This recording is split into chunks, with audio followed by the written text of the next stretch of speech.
Assalamualaikum warahmatullahi wabarakatuh. Kembali lagi di channel Sophia Galina, di mana pada video kali ini saya akan membahas tentang perkembangan ilmu pengetahuan dan teknologi pada era globalisasi serta dampaknya bagi kehidupan manusia.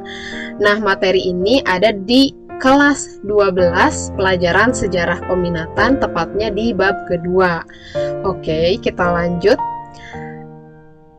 ke peta konsepnya. Nah, kita harus tahu dulu bahasan yang akan dibahas pada bab ini. Yang pertama ada tentang globalisasi, yang kedua perkembangan iptek pada era globalisasi, yang ketiga adalah dampak perkembangan iptek pada era globalisasi, dan yang terakhir revolusi teknologi pada abad ke-21. Nah, sebelumnya kita harus tahu dulu apa itu globalisasi, karena kita akan membahas kemajuan ilmu pengetahuan dan teknologi di era globalisasi. Oke, apa itu globalisasi? Kalau kita lihat, sejak abad ke-18 itu ilmu pengetahuan terus mengalami kemajuan. Banyak ilmuwan-ilmuwan yang muncul seperti di Jerman, Perancis, dan negara-negara lainnya, yang kemudian akhirnya memunculkan ilmu pengetahuan di berbagai bidang.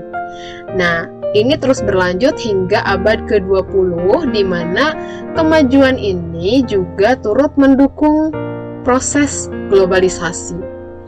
Kalau kita lihat secara sederhana, globalisasi itu bisa disimpulkan sebagai ketergantungan antar masyarakat dunia dalam hal budaya, ekonomi, dan interaksi, serta di bidang lainnya, karena memang tidak terbatas 1-2 bidang saja ya, tanpa dihalangi batas negara atau geografi, batasan dalam mengakses informasi, kemudian mengakses dalam berinteraksi. Oke, kita lihat ke perkembangan iptek pada era globalisasi. Hal ini dimulai pada revolusi industri. Tonggak awalnya adalah revolusi industri pada abad ke-18 yang terjadi di Inggris gitu ya. Revolusi industri ini menjadi awal terjadinya revolusi teknologi yang awalnya di Inggris itu akhirnya menyebar ke Eropa dan juga menyebar ke seluruh penjuru dunia. Nah, seperti kita tahu bahwa pada dasarnya penemuan teknologi itu lahir karena dorongan untuk mempermudah dan mempercepat kerja industri sehingga bisa melipat gandakan hasil produksi serta menghemat biaya. Kita kutip definisi revolusi teknologi itu dari salah satu tokoh yang bernama Nick Bostrom. Revolusi teknologi itu sebagai sebuah perubahan yang dramatis nih ya gitu, dan terjadi secara relatif cepat yang diakibatkan oleh adanya teknologi baru. Jadi revolusi teknologi itu adalah perubahan yang dramatis dalam waktu relatif cepat akibat adanya penemuan teknologi baru. Seperti itu. Nah, kemudian kita lihat contoh-contoh hal-hal yang bisa memicu terjadinya revolusi teknologi.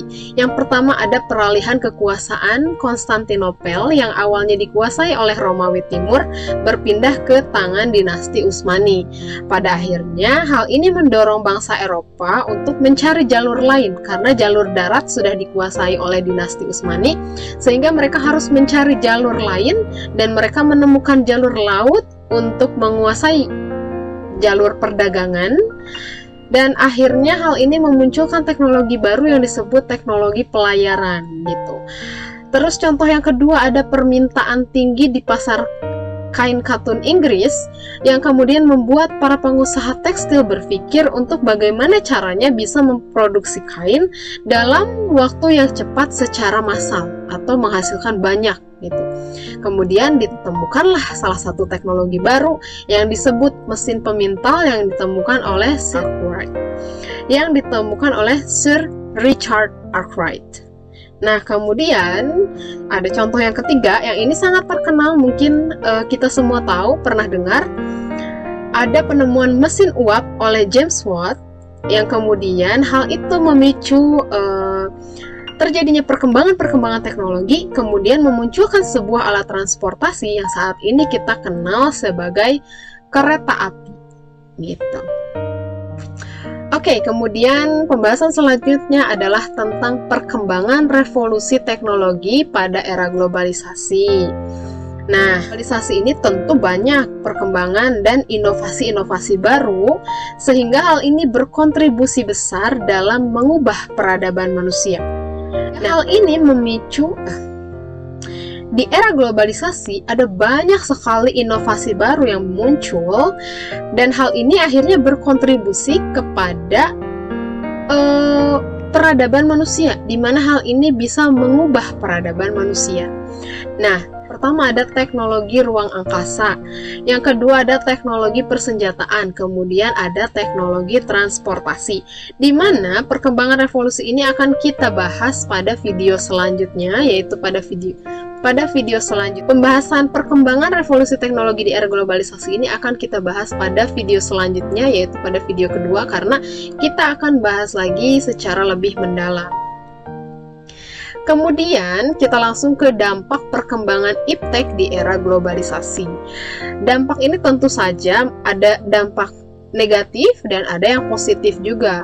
Nah, apa dampak negatif dan positifnya? Yang pertama ada di bidang informasi dan komunikasi. Dampak positifnya tentu kita bisa mengakses informasi dari berbagai negara, dari berbagai belahan dunia.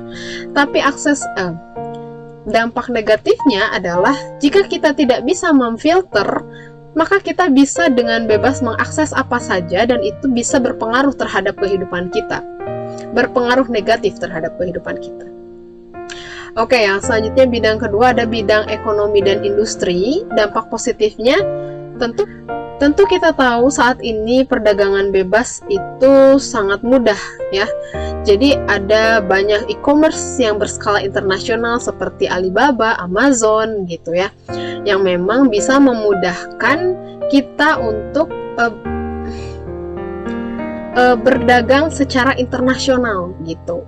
Kemudian industri juga ekspor impor menjadi lebih mudah, tapi tentu ada dampak negatifnya. Misalnya persaingan yang sangat kompetitif gitu. Yang biasanya kita di pasar Indonesia itu gampang, tapi ketika bersaing ke dunia internasional mungkin itu akan lebih banyak saingannya gitu. Kemudian ada monopoli perdagangan misalnya dari negara-negara superpower atau negara adidaya di bidang perekonomian.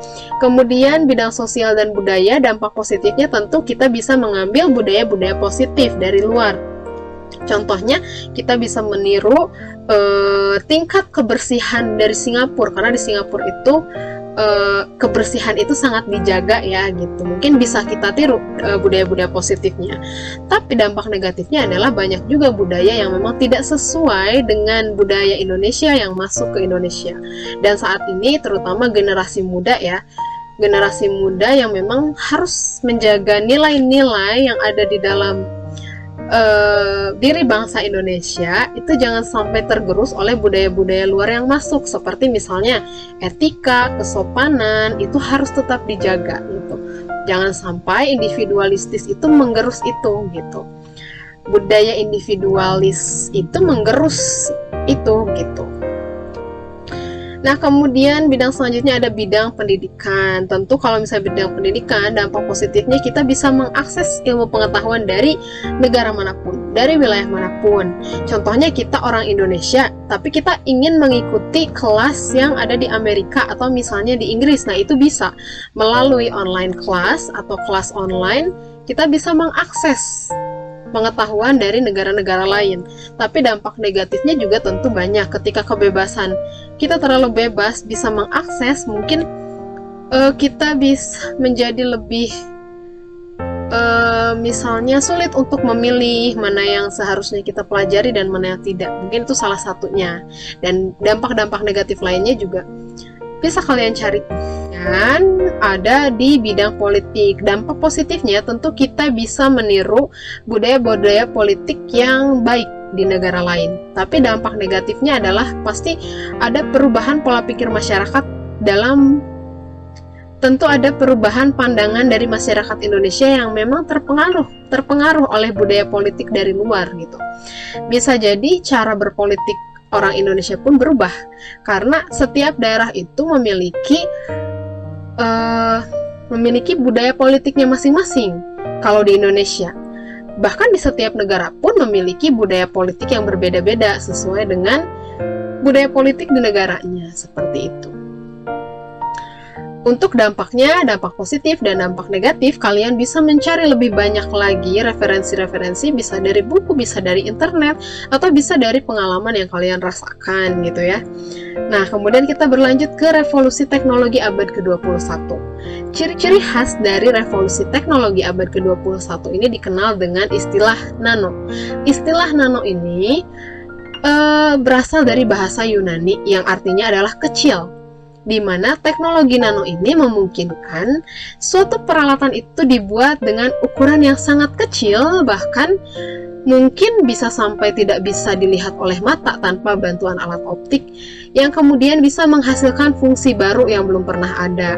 Kalau misalnya kita tahu sekarang banyak teknologi-teknologi yang dibuat sekecil mungkin, seringan mungkin, tapi secanggih mungkin gitu, sebermanfaat mungkin. Jadi bisa kita lihat dari kartu chip yang awalnya itu misalnya daya tampungnya kecil tapi ukurannya besar, kemudian saat ini itu ukurannya kecil tapi daya tampungnya itu sangat besar, seperti itu. Kemudian bisa kita lihat juga laptop contohnya. Laptop saat ini banyak yang didesain secara ringan, bahkan tipis atau kecil untuk memudahkan para penggunanya membawa kemana-mana gitu, tapi isinya dibuat secanggih mungkin, se-update mungkin gitu. Nah, itulah revolusi teknologi abad ke-21 dan ciri khasnya, yaitu adalah nanoteknologi gitu. Oke, mungkin untuk pembahasan video kali ini tentang perkembangan iptek di era globalisasi, kita cukupkan sampai di sini dulu. Semoga materi ini bisa bermanfaat dan semoga bisa mempermudah teman-teman semua dalam memahami materi tentang perkembangan ilmu pengetahuan dan teknologi pada era globalisasi. Sekian dan terima kasih atas perhatiannya. Wabillahi taufiq wal hidayah. Wassalamualaikum warahmatullahi wabarakatuh.